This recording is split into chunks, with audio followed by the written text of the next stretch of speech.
Happy Sunday and welcome everyone to episode 55 of Video Game Club. As always, I am your host, Tyler, and I have with me today the man behind the curtain, the wizard himself, Andron. Hello. Hello, Andron. From behind the editing booth. Well, I think he's inside the editing booth. Oh yeah, inside, yeah. On the ones and twos, all those things. And it would not be, of course, a Video Game Club episode without Miss Mono Mox. Oh, thank you. I don't know if that's good or bad this time. That's the girl's name. I don't know. I know. Is it good or bad, though? Who knows? We'll find out. How's everyone doing? Good? Pretty good. Good. Andron, I am curious, what have you been playing besides Shadow of the Colossus? Sure. So I'm bad about completing games most of the time. But I've been playing through Xenoblade Chronicles 3. Ooh. Did you beat 2? Yeah, so I beat 2. Wow. I literally had to take like a 3-month break, then come back, and I was like, all right, I'm gonna finish it. And I finished it. I'm 120 hours into 3. Oh my god. And I don't think I'm even like halfway through all the side quests. So it's taken a while. And I started Bayonetta recently because I saw 3 was coming. It's like, I should have been playing this game. And then, of course, I'm still playing Final Fantasy 14 because, of course. Yeah, they got the island and everything now. So pretty fun. I haven't beaten the Endwalker yet to unlock it. I savor the campaign and I've been savoring it so much and it's not worth it. Aw. Damn. Xenoblade Chronicles 3, though. Did you play the definitive edition as well? No. I played 1. I never finished 1 on the Wii. I didn't want to pick up Torna? I tried playing Torna, then I was like, I already played like 300 hours in 2. I'm good. It was just too much. Wow. But I'm a big RPG fan, so I've been trying to finish them all, but it's pretty hard. What about X? Have you played X? I played through a lot of X, and then I was like, this combat sucks. So I just stopped after a while. Oh, wow. I hope they bring X to Switch in some capacity, because I really do want to play that one. I haven't played it yet. And now with the whole... That game was on Wii U, right? Yes. Yeah, it was on Wii U, and I thought they were talking about releasing it on Switch, but... And I'm pretty sure with the servers down and stuff, with the whole Nintendo eShop stuff where they discontinued 3DS and Wii U, I'm pretty sure you can't download, there was a really big patch for it, so it's very difficult to play now to get it. What have you been playing, Mox? Don't judge me. No judging here. The Disney Dreamlight Valley game. I've been playing it. No judging. Judgment. It's so cute and fun. I'm not a Disney adult, and I don't really I haven't seen every of the Disney movie, every Pixar movie, but it's like someone who is a fan of Animal Crossing works at Gameloft, I think is what it is, and was like, I have this opportunity to make this game better than Animal Crossing, and has done it. And really? It's just like... How's the monetization, though? Because that's the only reason I didn't even look at it. I watched Lyric play it, a Twitch streamer, and he loved it for reasons unknown, and he has millions of dollars, and he was like, I'm tired of how long I have to wait to make my backpack bigger, and he's like, where's the pay to win? There was no pay to win. You can only buy cosmetics. Yeah, you can only buy this premium pass as well to get more challenges for this. They have almost like a battle pass type thing in it, but they put nice things in the free side of the battle pass quote. Yeah. Is it more Stardew Valley or more Animal Crossing? Because both are casual, but I didn't know which way they were going with it. It's more Animal Crossing, I think. Yeah.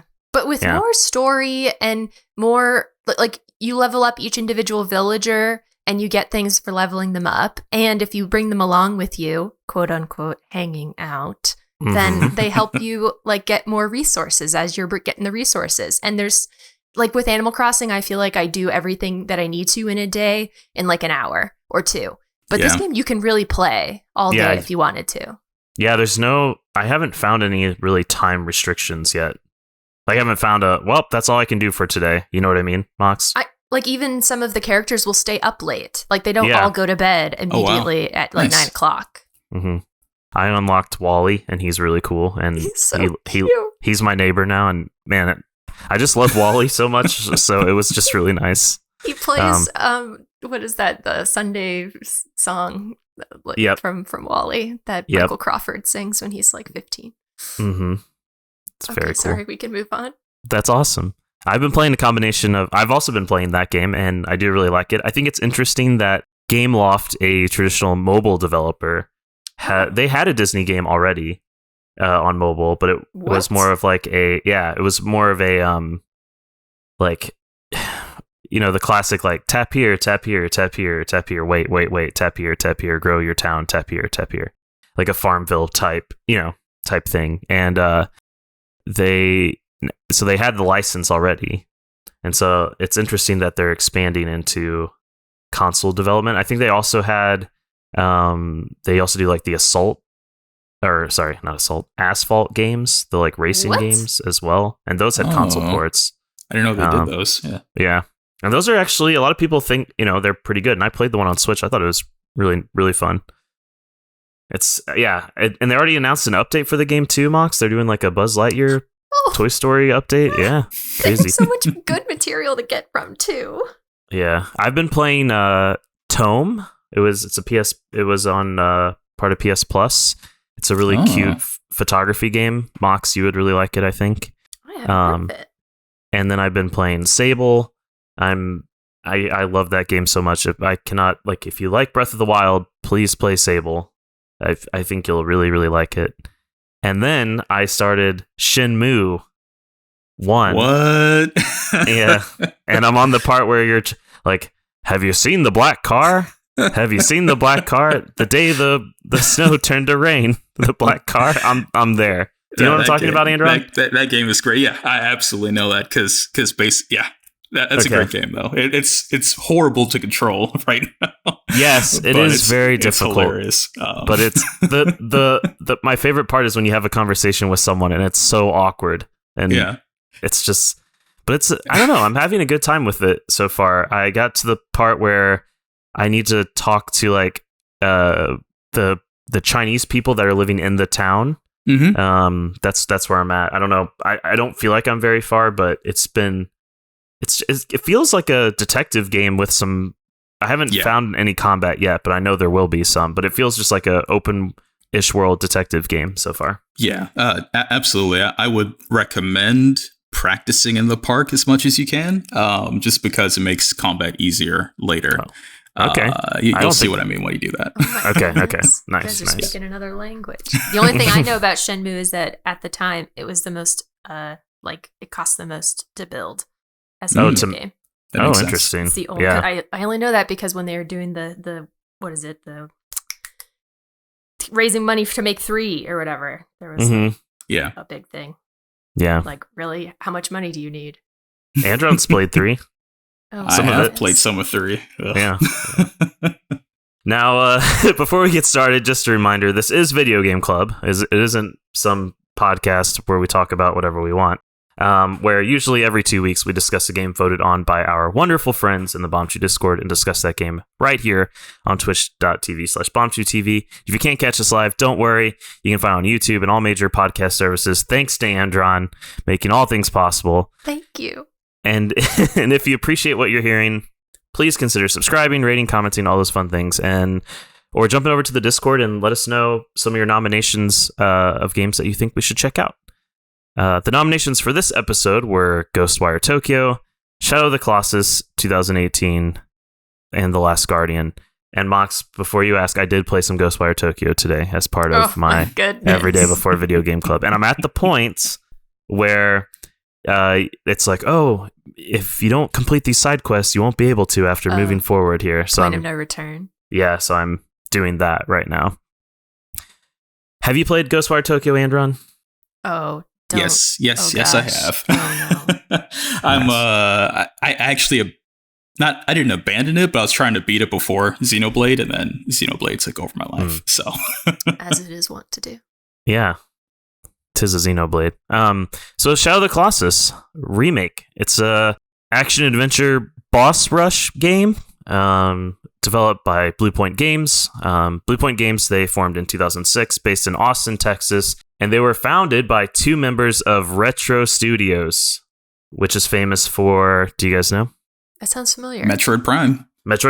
Yep. And Donkey Kong Country Returns? Is that the one that they made? I think they did that. Yeah. So their first game was this game called Blast Factor for PS3. I've never heard of it, but they made several collections that I think people have heard of or purchased, and they made a remake recently. So they did the God of War collection, the Metal Gear Solid HD collection, the Uncharted Nathan Drake collection, and most recently they did the Demon Souls remake for, I think it was a PS5 launch title, I'm pretty sure. Yeah, it was. Yeah. And it was published by Sony Interactive Entertainment, released on February 6th, 2018 in North America, 7th in Europe, and 8th in Japan. 2018 in gaming. We had the Oculus Go, the PlayStation Mini, the PS1 Classic. Man, they were so expensive for a while, and then they dropped price to like super low. I know Austin talked about last time like buying one whenever they were super low. What was the PlayStation Mini? I don't remember. It was like a PS1, like, you know how like they had like the SNES and NES Classic. It was Sony's version of that.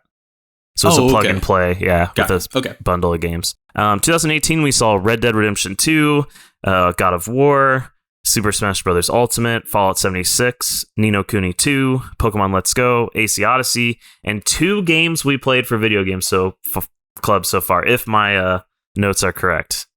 Any guesses? Firewatch. No. You always say Firewatch. No, I always say Axiom Verge. Maybe Firewatch came out in 2018. I need to make that. I need to make that sheet. Cultist Simulator. Oh wow.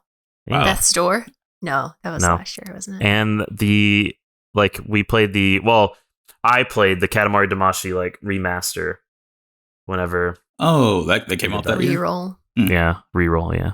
Wow, I do not remember that. I think you played the original. I think, right, Mox? Around whenever we did that. No, episode? I played Reroll. Oh, you did? You played Reroll. Okay. Because, well, the one that I really like is on PS3, Katamari Forever, which is a remake of something else. Oh, okay. So it wouldn't be the same game.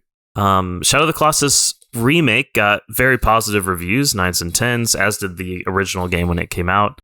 People really liked about the remake specifically that it improves the experience while maintaining the spirit of the game, which is good when you're doing a remake. It's a very I think Austin also talked about this before, like it's a very 1-to-1 like remake. Like they didn't, they just tried to make it better basically and up to modern times. But the game, people loved the emotional storytelling, that it was a great fuse of art and interactivity, which I feel like a good video game usually is that it had great immersion.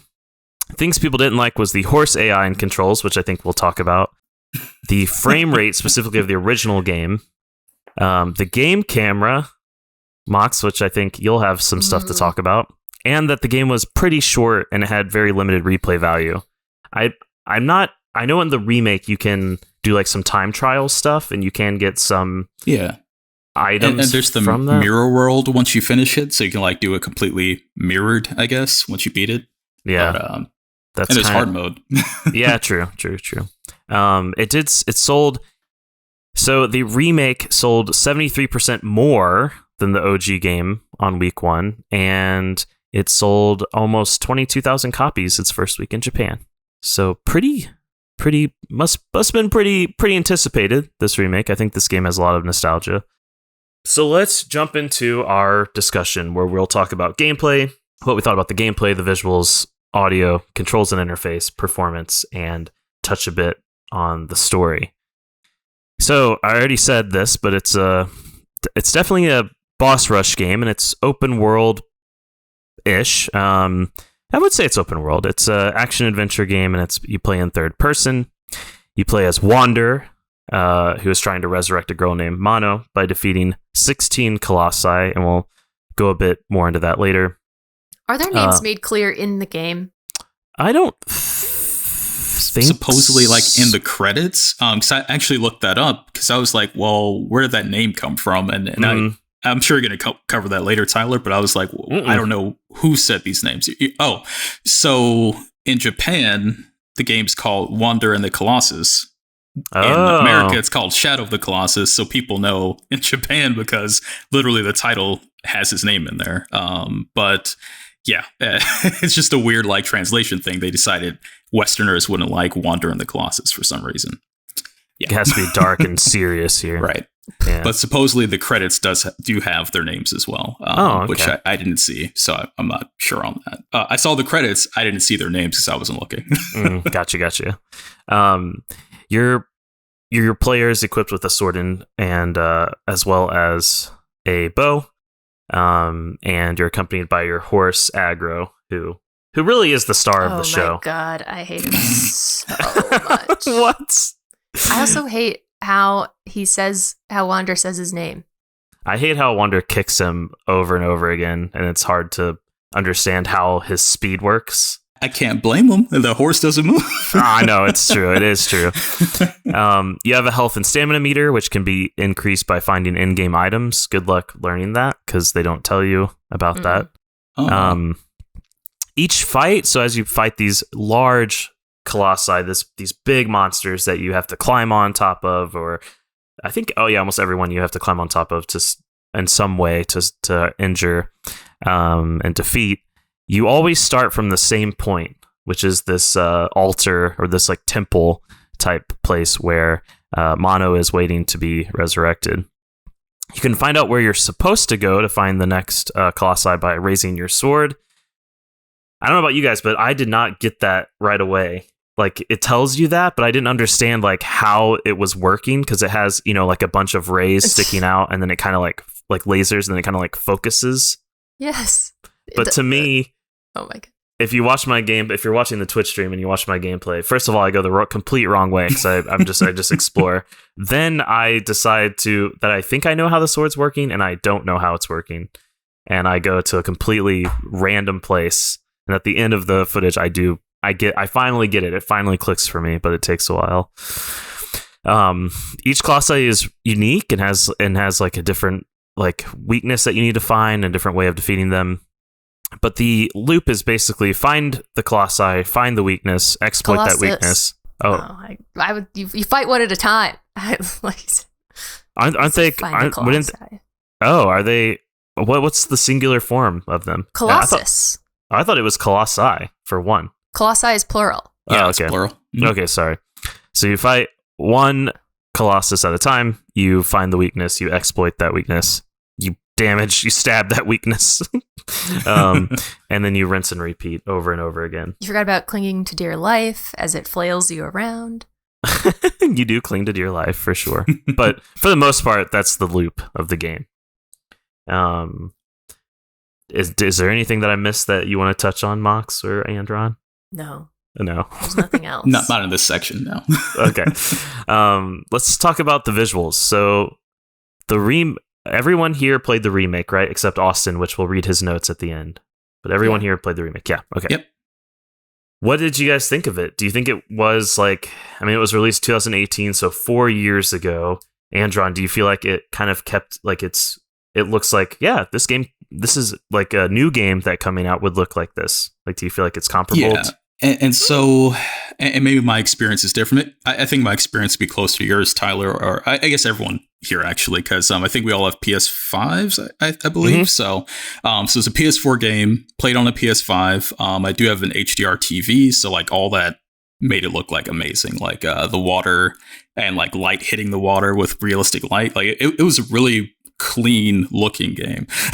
And the Colossus's fur and stuff was just like beautiful, like unreal. The level of detail they did there. I expected it, I guess, because I played through Demon's Souls and it was just like amazing, but like they did a lot with what they had on PS4 anyway. This is a little bit of a tangent, but did you play the original Demon's Souls as well, Andron? No, I know what it looks like, but I never played it. I was just wondering if the first one and the remake are pretty comparable as well. Faithful as well. Yeah, I'm not sure on that. Yeah. Mox, what did you think about visuals? I had to put it in, like they give you the choice of making it look pretty versus making it run quickly. And it was laggy for me when I put it in the pretty mode. So I had to put it in the fast mode. And it looked, below 30 frames laggy?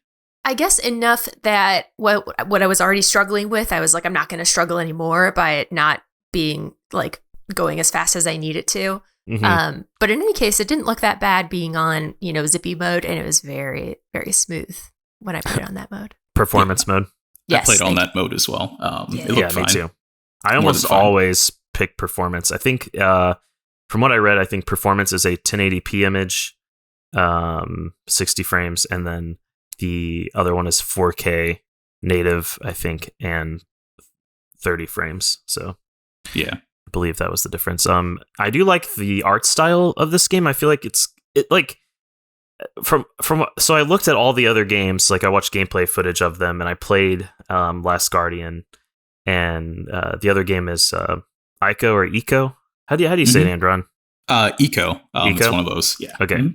So and the visual like art style of the game, all of the games kind of all looks kind of similar. Like it has almost like to me, like it looks like almost like an animation look, like almost like an anime, not cel shaded, but just the way like the characters look. I don't know. It has like a very unique look. I would have to look it up, but I felt very much like if Princess Mononoke was turned into like a game like this would be like the next, like the sequel to it or something like that. Cause like when you stab a Titan and like the black stuff comes out, I won't call it blood because I don't want to do spoilers. But anyway, basically like that spurts out like all those different riding around, the music, which I'm sure we'll discuss later. Like it felt very much like what I believe a Miyazaki film would be if he directed the game directly. You know what I'm saying? So I can see that. I can definitely see that. I felt it was like the original Skyward Sword where everything was just kind of blurry. I don't know. Maybe it's just me. I can see some of that for sure. Some of that blurriness, yeah. So the soundtrack was composed by Kao Otani, and he's famous for the Mobile Suit Gundam Wing anime series. He did a Godzilla movie called Godzilla, Mothra, and King Ghidorah, Giant Monsters All Out Attack. And he's done this game, but he mainly does like movies and anime, but he did this soundtrack, and the music features a lot of like choir singing and organs. And it's very moody. It's very moody, and especially when you kill each Colossus, it's very, very moody. Yeah. What did you think of the soundtrack and just in general, like overall what you were hearing, Mox? Was it good? Yeah. Did it match the tone pretty well? Yeah. Would you listen to it on your own, like away from the game? No. I wouldn't. No. Dang. It's like too aggressive. Some like when you're in the middle of a fight. Yeah. Yeah. I mean, it was good for the moment, but I don't want it stressed me out. I mean, that's the point of it. True. What about you, Andron?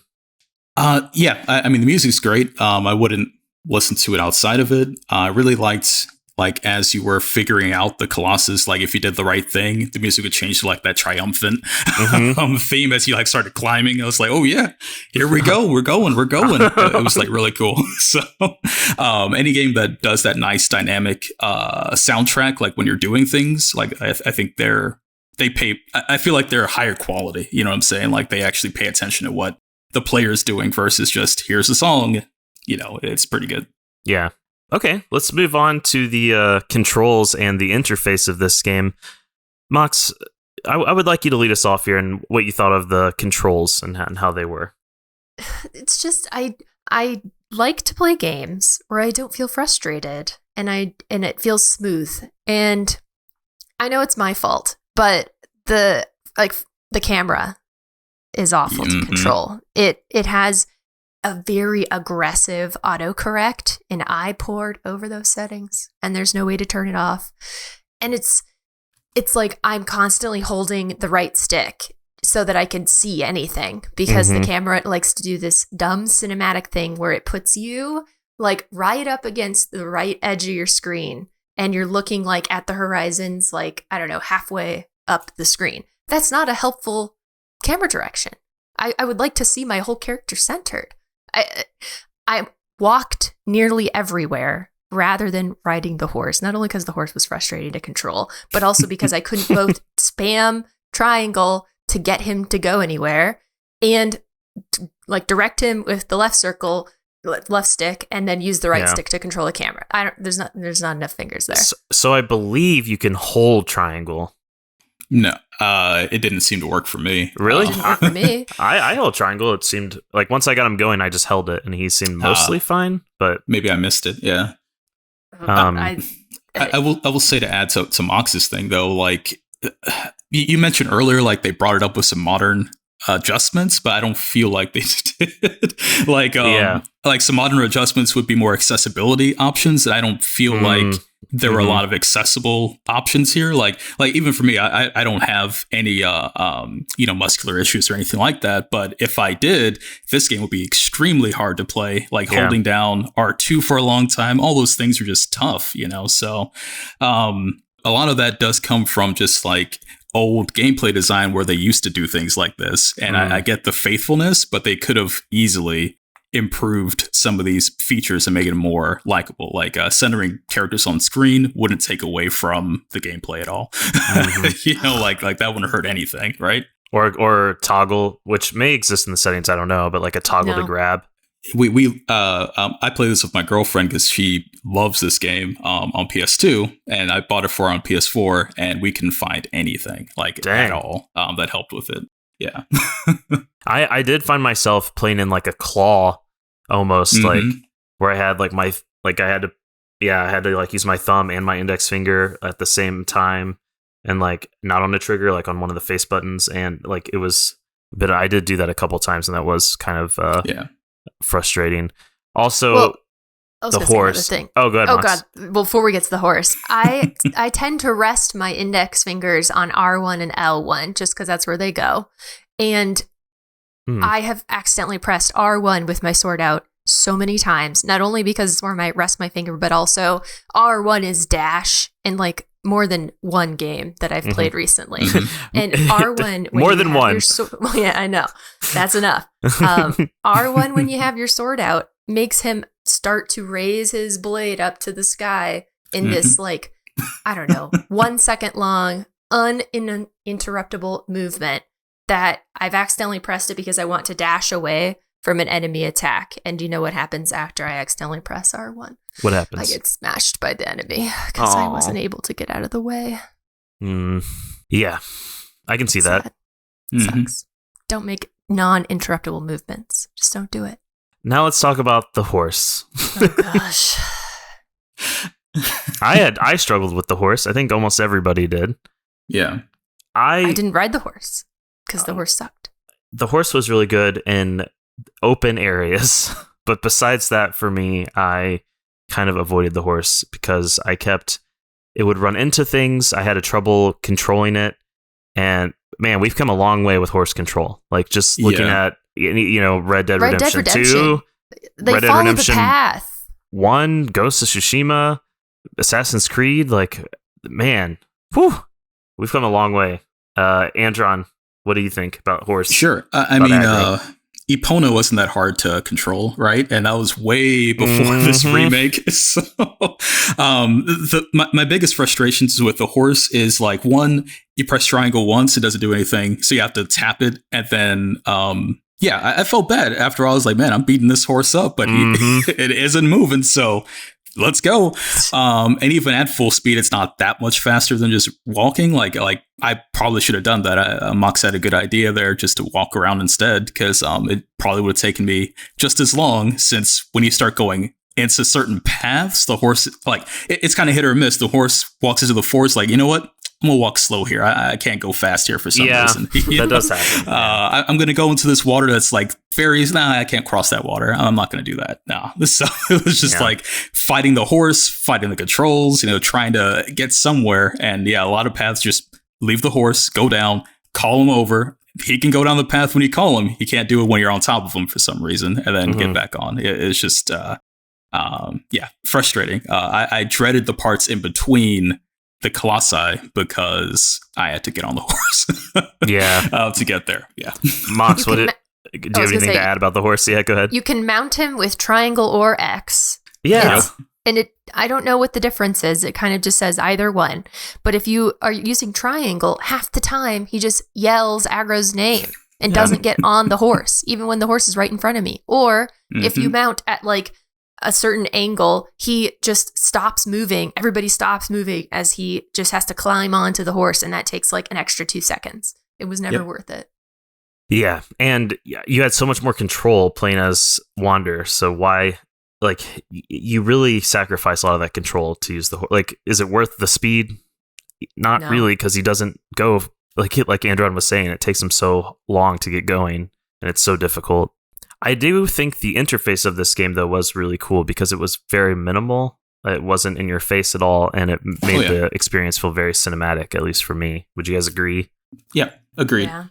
Before we get off the horse, though, did you guys do any horse tricks or try to do any horse tricks?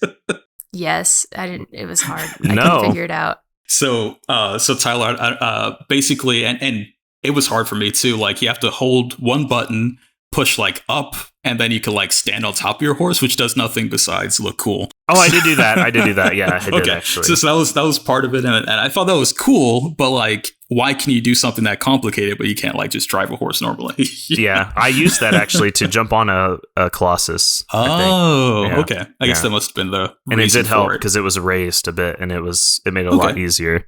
There's like a health bar, and you have like a stamina bar, and the game doesn't tell you, but the way you bring those up is by finding. I guess this is like a minor spoiler, but by eating fruit raises your health, and lizards with blue tails that you kill raise your stamina bar.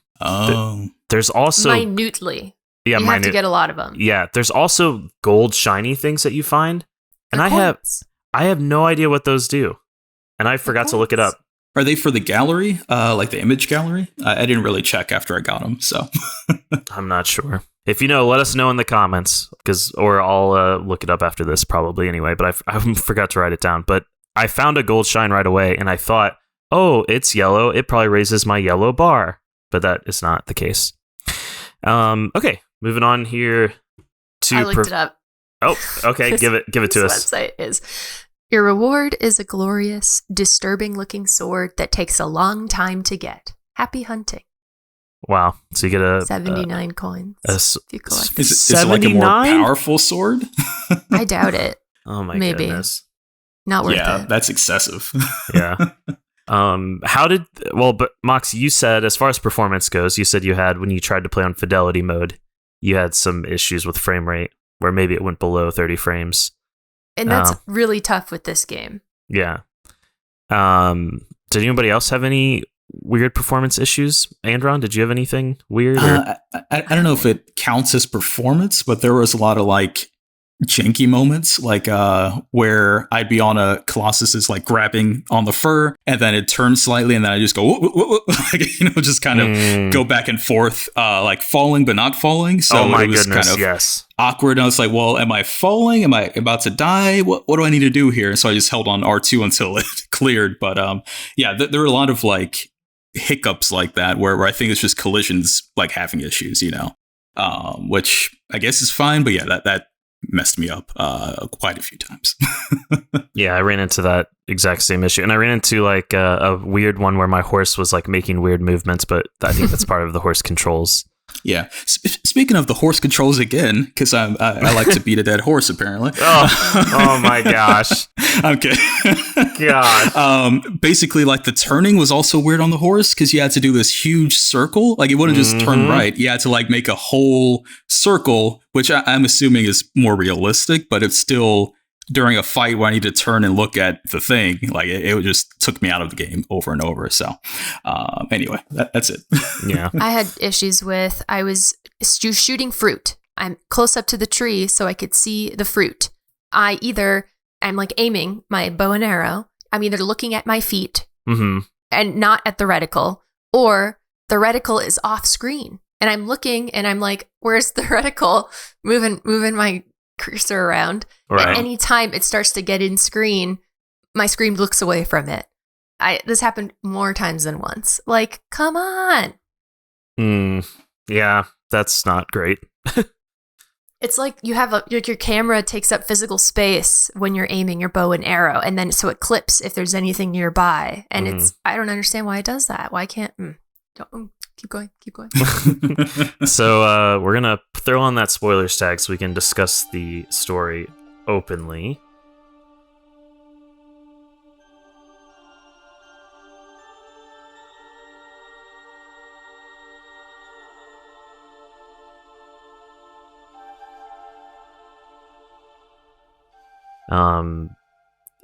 This game, it's a fairly simple story, at least in the beginning.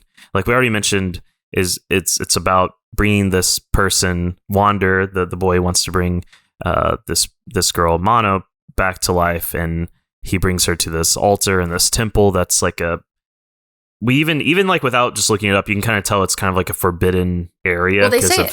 Oh, they do? There's an open thing. Okay, yeah, they say the lands are forbidden. And how he gets there is kind of crazy. Like, he goes on this long journey to get there, and he carries her. And when you go in is when Dorman shows up because he notices the sword. Or these, like, shadows come, I think, and you, like, raise your sword or something, right, Mox? Something like that. Mm-hmm. And this evil thing called Dorman... Whoa. It's not what? Evil. We don't know it's evil. This spirit thing shadowy spirit thing called Dorman speaks to you, and he speaks to you in like a feminine tone and also like a masculine tone in the game. It's like the voice actors are a man and a woman kind of speaking the same words, but they weren't given like cues about when to speak, and so they kind of speak at like off kilter in different ways. Mm-hmm. That overlap but don't coalesce. It's pretty cool. It is cool. And he tells you that if you want to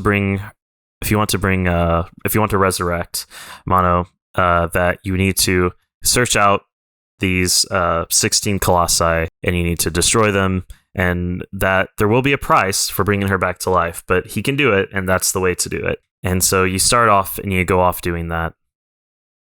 And he tells you the order. He does tell you the order. He does. Which yeah. I don't know. The game, I thought it was kind of knowing nothing coming into the game. I thought it was like, pick who you want to fight. And they're all kind of the same difficulty. But it's so not. Yeah. You have to go in the order they say, which means if you get stuck, you get stuck.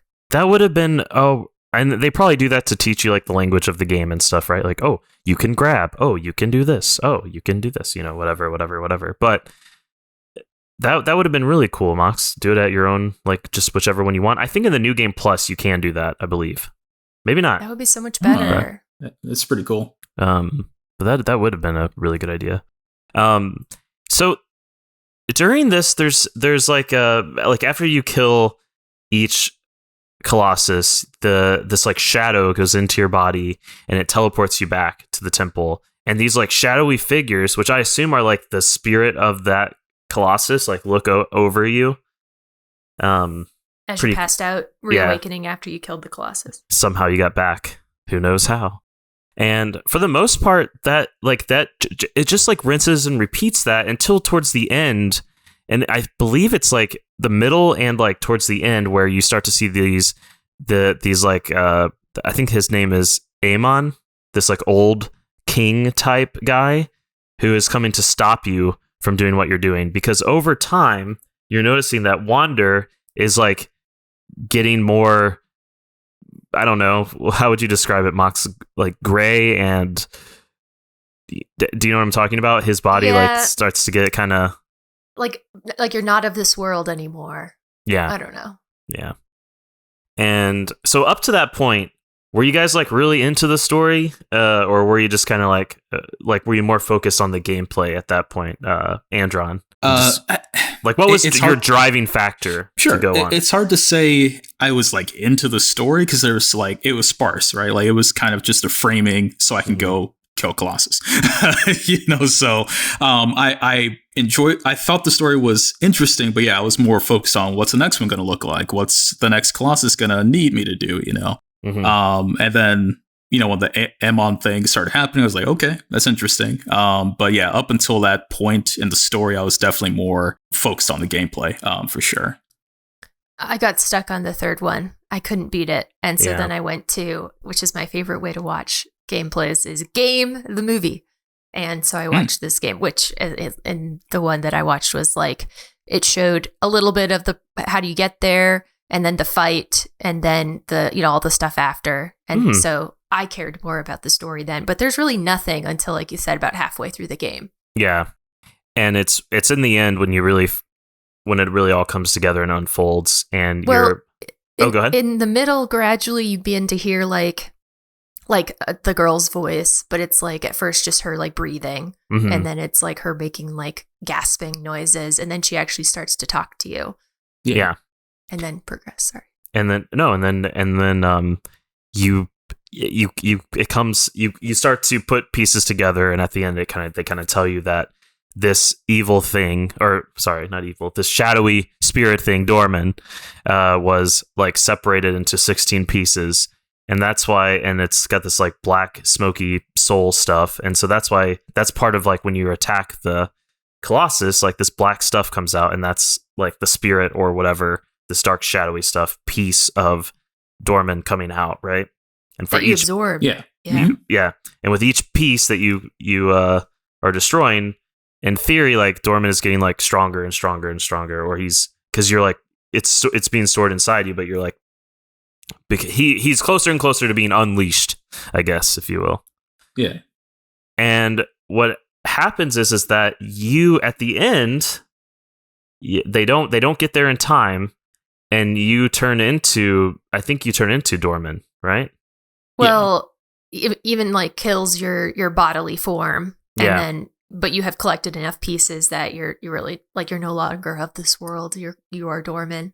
You can survive, and you can move and control him, which is pretty cool. That was pretty cool, and that was really neat. And I feel like I was just like mindless during that section. Like I was just trying my best, but I didn't know.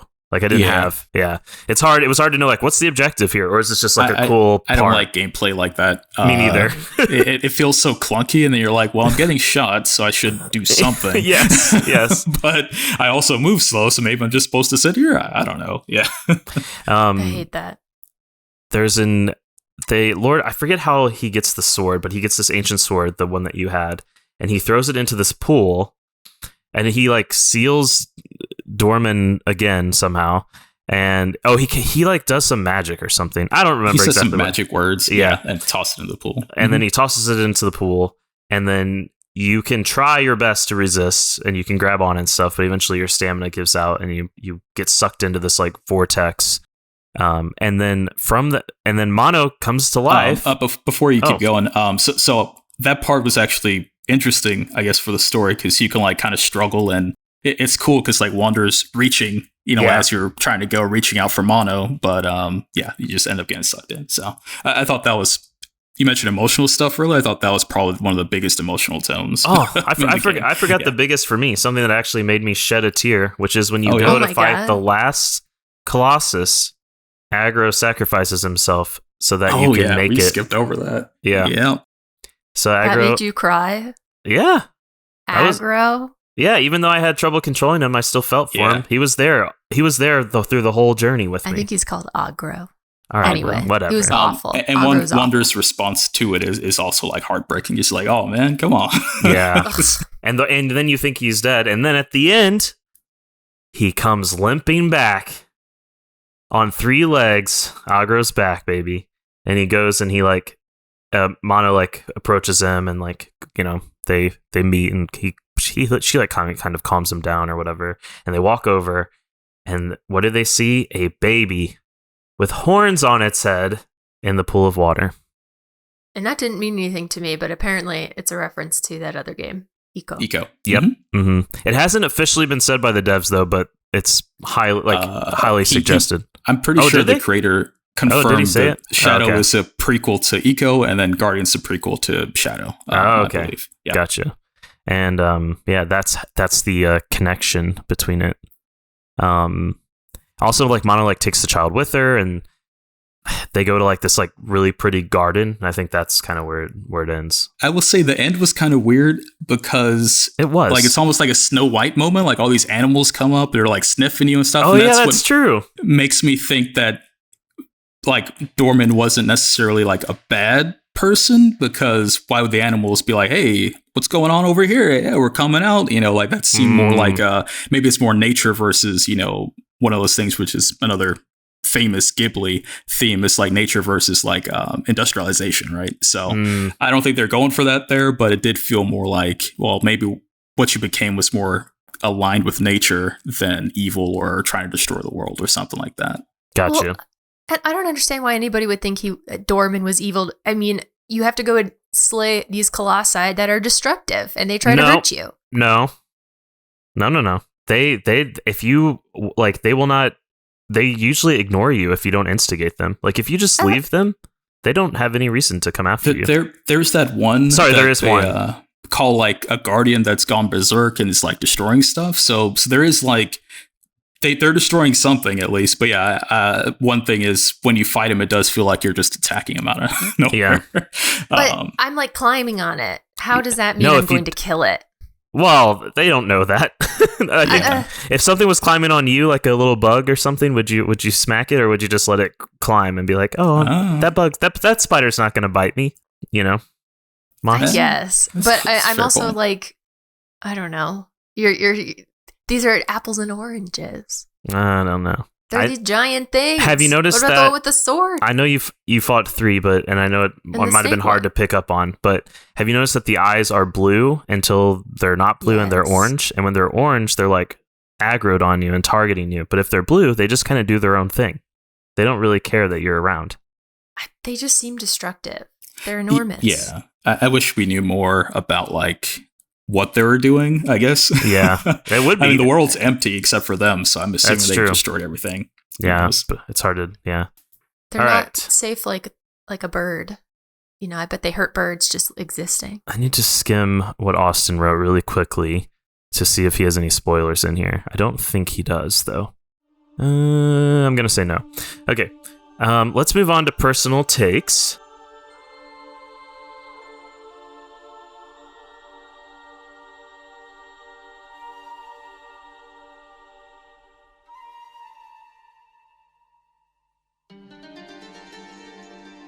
It is about that time, and let's start with Mox. Let's start with you, Mox. I know you only played 3, but let's start with how tell us. Well, it's that's why the worst kind of game is a game that's hard to play. Like, I don't mind if games are difficult, but if it's hard to play, then that's not a game. It's just like frustration. And so I really wanted to play this whole game. And I had thought like you could just go to another Colossus, but you can't. And so I beat the first 2. It was tough, but I did it. I was really proud of myself. It wasn't fun, but I was like, whatever, I need to get through this game. And then on the third one, it swings a sword at you. And I can't tell you how many times I was totally obliterated by that sword because I accidentally pressed R1, or I thought it was aiming towards me like when it started swinging, but it's actually aiming at you actively as you move. And so it was hard to tell like where it was telegraphing its attack towards. And I got squished so many times. And that one is the one that its armor like breaks off as you play. Yeah. And so you're like crawling on all sides of it, like in 3D.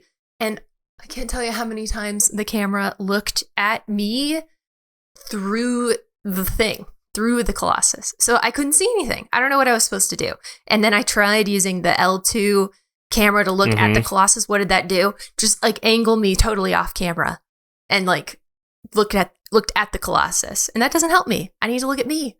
And anyway, I'm like getting frustrated as I'm playing this, trying to figure out like how do I move my camera in such a way that I can figure out where to go next. And it also wasn't clear like where I needed to go. The other ones, like the 2 prior to that, it was like, okay, I need to go to this area and then that area. Or Dorman would give me the same hint. Repeated over and over again, as if like I heard you the first time. You don't have to tell me the second, third, fourth time. I'm working on it. I'm really trying my best here. Anyway, it was just so hard to play. I hate that I constantly fought the camera. No game should force me to not move the camera where I'd like it to be, but correct the camera where it wants me to be. And I couldn't play it. I think the game is like almost unplayable for people like me who have motion sickness, where I need the camera to be in a certain place. Otherwise, it makes me really sick to like see the character flailing around and not in the space that I like want to look at him and look at what I'm trying to do. Ugh, I feel like I shouldn't give it a rating because I didn't beat it. No, rate it.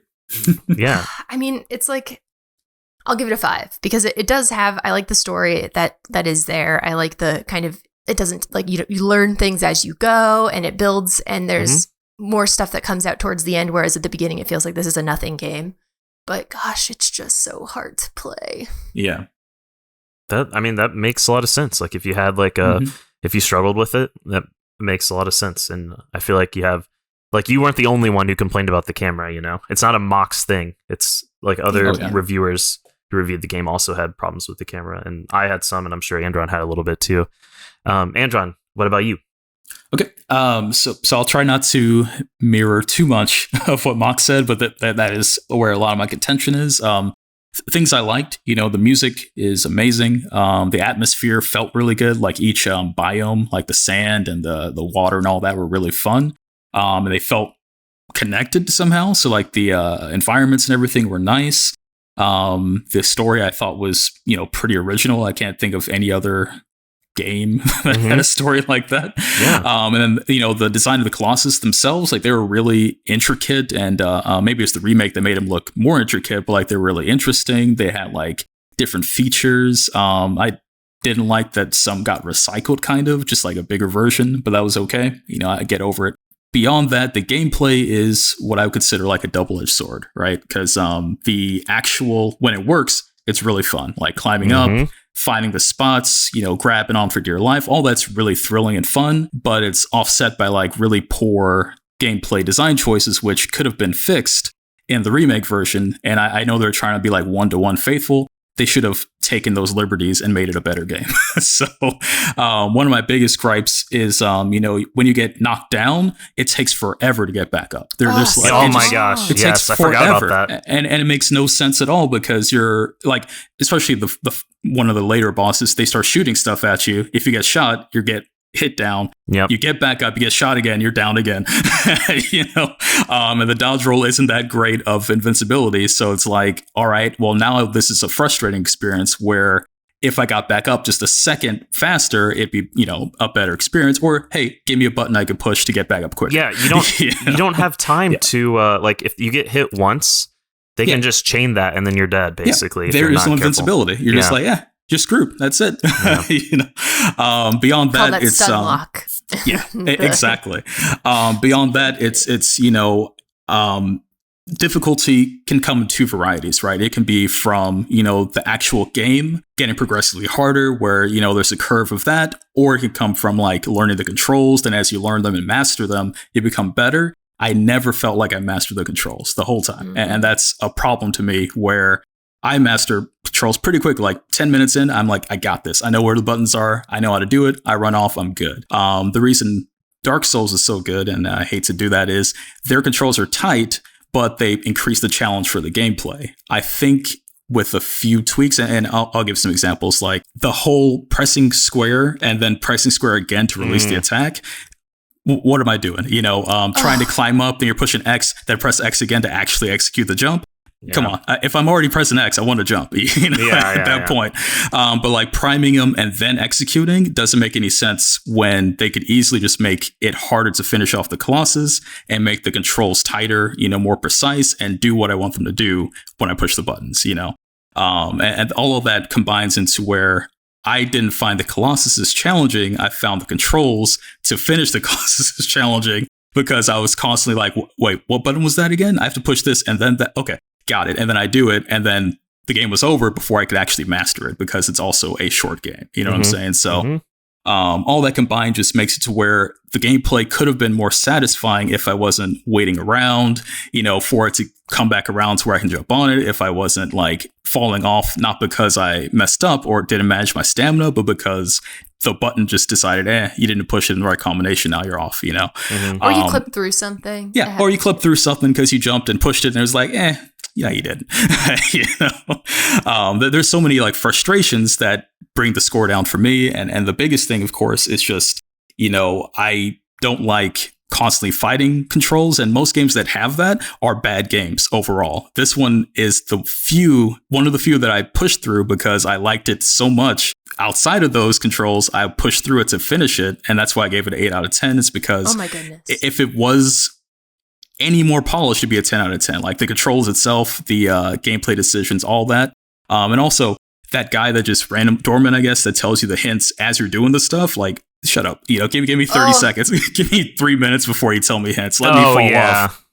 You can turn off hints, but then you turn them off altogether. I wish I could just say the hint once, not or like again. Because him constantly telling you, you need to get back up there. I'm like, I was up there. You saw me up there. Yeah, I know what I'm doing. Yeah. You don't have to tell me, man. You're good. But so all together, 8 out of 10. Again, the controls, odd gameplay decisions, and this idea of they modernized anything. I don't think they did. They added like a modern control set, but they didn't change the elements that make it like more fun to play. Does that make sense? Yeah, I got you. I'm very similar to Andron in that I thought this game had a great art style, really good music. I like that it's fairly unique for the most part, and the design of the Colossus the Colossi are very unique. I really like that. Some of them they do share, like they seem recycled, but it's a very unique concept. At least climb on this big monster and kill it. To me, I feel like Breath of the Wild was inspired by this game quite a bit, as far as like the exploration and stuff. I don't know. I got that feeling. Well, and the what are those? The beasts. Yeah, and the beasts, the divine beasts, crawling in them and outside, and then you fight them. Absolutely. Mm-hmm. Yeah. And I wish that the game would have been a bit longer, or that there was a direct sequel where there was 16 more that I could fight. Because although I struggled with the controls, specifically the horse controls, for me, like I would have made like the stab, I would have made it a hold. Like you hold the button in if you want to release. Yeah. Same with the jump or something. Or I would have made it where you like just tap to jump or whatever. But besides that, though, I didn't struggle too much. So for me, I feel like this would have, to me, this is definitely like a 9 out of 10 game. And I did play The Last Guardian right after it, and I was not feeling it at all. I did not like dealing with that Trico dog feather griffin thing. And it also was like pretty emotional, which I imagine Eco probably is also like has a lot of emotion in it as well. But I don't know. I hope there's another one of these and not a Last Guardian or Eco. But I haven't tried Eco yet. Maybe I would like that. But I was not a fan of Last Guardian. But 9 out of 10. Now we're gonna read Austin's bit. He only played the PS2 version, but as you know, he just had a child, so he wrote quite a bit here. About the PS2 version because he could not play the remake, understandably. So I'm going to read his bit and then we'll close out. But before I do that, is there anything, Andron, Mox, that you wanted to add before I read through this here? No? Proceed. Nope. All right. So I'll do my best here. I played Shadow of the Colossus on PS2, so I apologize for not playing the remake. However, my understanding is that the remake is incredibly faithful to the original, and I just had a baby, so I don't feel too bad about it. LOL. I found out about this game in 2007 while watching an old episode of X-Play on G4 TV in the age of when finding new, out there games on the internet wasn't quite as easy as it is today. A game all about fighting giant bosses that you climb and pick away at their health like a pesky bug. I was immediately interested. My family had just gotten an HD TV, and I saw this was one of the few games on PS2 that supported progressive scan. So I picked up the game and a component cable. PS2 was already past its prime at this point, but Shadow of the Colossus looked pretty darn good. Sure, the frame rate would sometimes dip to what felt like less than 1 per second, but these moments were when a big lumbering monster was smashing dirt up from the ground right next to you, or right on top of you if you were unlucky, and just made the impacts feel even bigger. It also helped that this wasn't really a fast-paced game. Everything in this game was shrouded in mystery. Who is that protagonist? What about the girl he brought with him? What language is this voice from above speaking in? Why does it seem like a really bad thing whenever I defeat one of the Colossi? I remember after beating it, finding some people to chat with about it, and I had completely missed the mechanics for boosting your max health and stamina. I went scouring online forums, looking for lore or other secrets I might have missed. I just wanted more of this game. I remember thinking at the time that this, to me, was the first real example I could think of to present to someone as video games being art. In the years since, I have started the PS3 remaster a few times, but never played more than a couple of bosses. It's still fun and an impressive game, but there's something that's just so special about your first playthrough that I don't want to overwrite in my brain by replaying the whole game again. With all that said, let me break down my thoughts, and keep in mind that I'm working off of the PS2 version here. Gameplay works a lot better than I would expect for a game like this in the PS2 era. Ledge grabbing is not perfect, and can even be a bit finicky from time to time, leading to some frustrations. But once you're latched, the climbing mechanics work well.